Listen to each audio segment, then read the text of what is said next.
Oh my God. All right. So almost 3 days ago, I get an email from our president.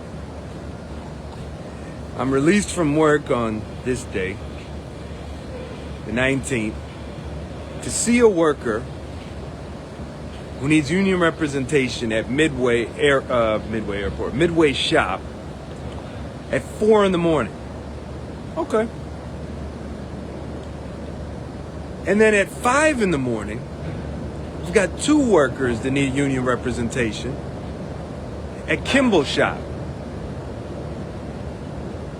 4 o'clock appointment, and these meetings take 15 to 30 minutes, right? And then I gotta be across town at Kimball. That's about 30 minutes. Now, she knows that we got 1 car in the house, and I ride public transportation and bikes. So I got to walk from Kimball Shop to the terminal. There's no way I'm going to get there, right? So I immediately emailed and told her, President Pennie, it's impossible for me to go from Midway Shop to Kimball Shop in less than an hour to help these people. Can you please rearrange it like this, this, and this? So then she responds and says, okay, you're going to see one of the workers at 8 a.m. at Kimball Shop. And I'm like, okay, I got more time, right? I got a 4 a.m., 8 a.m., great. I said, but what about the second worker? What about this other person, and I put their name, who's at 0500? What about them? No response. No response. And this is typical. She don't respond to anything, really. Rarely. And so I get to Midway Shop, I help the worker, they get written up, we get to throw the write-up out. You know, it was an easy win, but it was stupid anyways. It wouldn't have had a write-up if we had paid leave like we're supposed to, according to state law. This barbaric transit agency doesn't have paid sick leave for the workers, even though it's a state law. And then the manager who I'm talking to on the phone, the senior manager who we arranged this with, tells me, who's gonna be at Kimball? I said, well, I'm gonna be there. I'm supposed to be there at 8. No, losing connection. I'm supposed to be there at 5. Here's my train. I'm supposed to be at 5. I said, no, I can't be there at 5 because I have this one at 4. I'm just leaving now. So we got all this crap. So now we got 2 members with no union representation. And the management's like, well, I don't know what's going on here. And I said, I don't know what's going on here. I thought it's supposed to be here at 8. So then the management contacts the union president, and then they contacts the union president via email and CCs me. Okay? So-and-so and such, they need union representation. Where are they supposed to be? And you know what our union president emails at 9:15 in the morning? Brother Basir is supposed to be there at 0500.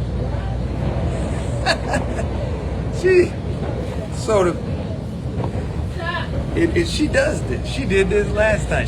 The management was complaining about me when I was at Howard Shop trying to get the air conditioning fixed where the services were. And she said, yeah, Basir's not supposed to be there. You know, it's just crazy stuff. You know, this is our president. So, simple. But anyways, this crap is crazy because now we had 2 people that didn't get union representation, and then she blames me for it. Instead of being a responsible leader, elected leader, you know, there's a difference because we have unelected leaders, by the way. Instead of being a responsible leader and saying, you know what, we had a conflict, a misscheduling. I apologize. Can we reschedule these two people? And the management took the initiative to do that, and maybe they were conspiring with her, to do something. But regardless, it just goes to show you that our president does not work for us. And President Pennie, and I emailed you and I said, why did you do that? Why? How do you expect me to travel from Midway Shop to Kimball? Even if I drove, even if they canceled it at 4, there's no way I could have got to Kimball Shop. And then you said I would be rescheduled, one of them, to 8. So I'm like, okay, well, you're not responding about the other person, so I guess it's both 8 o'clock. It's crazy. And you can't, how would anyone even want to be a union rep when their own union president does this kind of crap and blames the union rep who she misscheduled me. She did this. And then blames me for not showing up to the man. Which, okay, I know the end managers don't like me anyway. I don't need them to like me. But what it does is it discredits me to the members, right? Because if Basir never showed up, he just wants it to be convenient. And then when I ask her about it directly on the email, without management, I say, explain, how am I supposed to travel from Midway Shop to Kimball Shop in less than an hour? Instead of responding, oh, I'm sorry, I misunderstood or something, or blah, blah, blah, or I don't give a damn about you, I just wanted to set you up, Fine, instead of just saying all that, she lectures me in like a whole paragraph saying that if I want to be a union board member, I can't do it at my convenience. I'm like, I'm asking you. I responded again and I said, I'm asking you, how am I supposed to travel from Midway Shop to Kimball Shop in less than an hour? Teleportation? I did that. I wrote that. Teleportation? Could you tell me? I sincerely want to know. Because that's the only way I could do it, is a teleporter. Eric Basir, President Pennie, beam me up and transport me to Kimball Shop. Then I could have done it. But I don't think she's got a transporter, so I think I'm out of luck, right?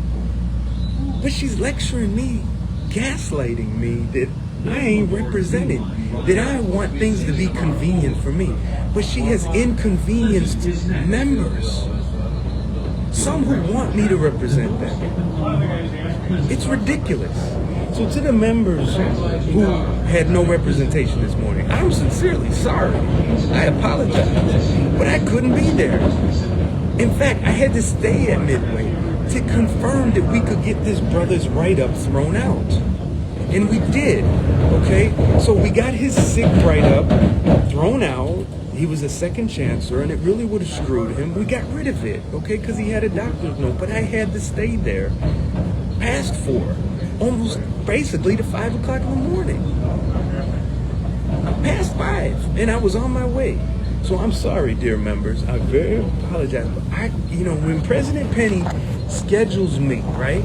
She sends me the information. She doesn't say, go ahead and arrange it. Here's your days. I don't even get my 6 days as per the bylaws. She just gives me a day. And now, check this out. She's so sneaky. And I didn't complain because the way my schedule works, it's fine. I have a 4 a.m., 5 a.m., which was an 8 a.m. Now I'm going to Harlem for a 1 p.m., a 1:15 p.m. Then I have a Harlem at 9 p.m., okay? So I'm going to be doing about 14 hours. It's okay. I'm only getting paid 8 because that's my lost wage. I don't want more money. Okay, I like doing this, I want to do this, but she is making it impossible, making it very hard for me to do my job. And this is why we must remove her from office. This is why we must put ATU Section 22 charges on her. This is one of the many reasons, because I'm not the only one, right, who's being jerked around. The members are being jerked around by our president. And she's arrogant as hell. Won't even apologize. I mean, I'd be like, why? Where are you getting this from? It's sad. So again, I apologize to the members that didn't get representation. I couldn't be there. I couldn't. It was impossible. Utterly impossible. Thank you. Off to Harlem. Peace.